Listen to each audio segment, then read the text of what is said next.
ายดีมื้อนี้ก็อยู่กับซ่องน้องปูปลาปิ่นเนาะมื้อนี้ห้าสิมาเฮ็ดตำข้าวปุ้นนี่มังนาวกับมักเล่นเนาะ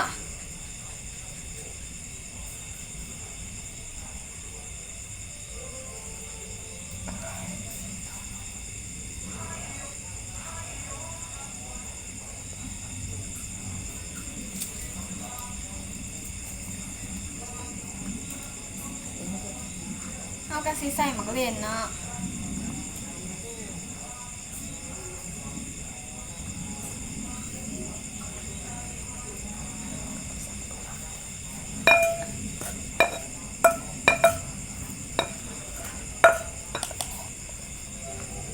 เอากระสีใส่กับ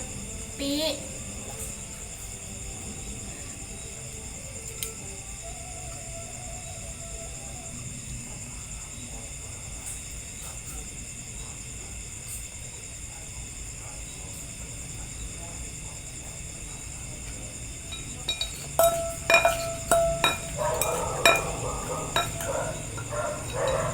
ใส่ปลาแดกเนาะ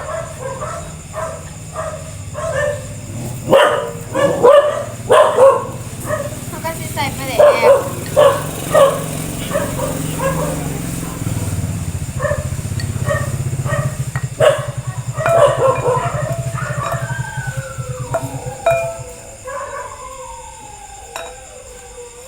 เขาก็สิซีมเนาะทุกคน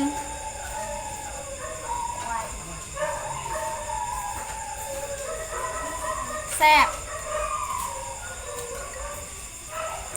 เขาก็ใส่ผักบุ้น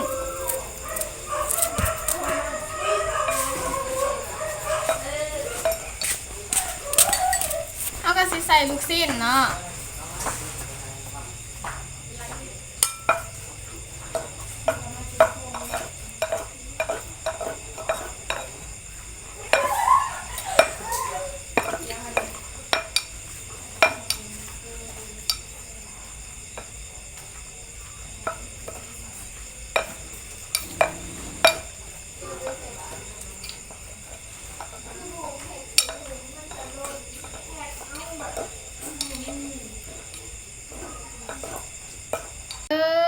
ตำข้าวปุ้นหน้าตาก็เป็นจังซี่ล่ะมีผักกาดจองผักสลัดและหมักแตงเป็นตาแซ่บเขากำลังสิกินกับเนาะ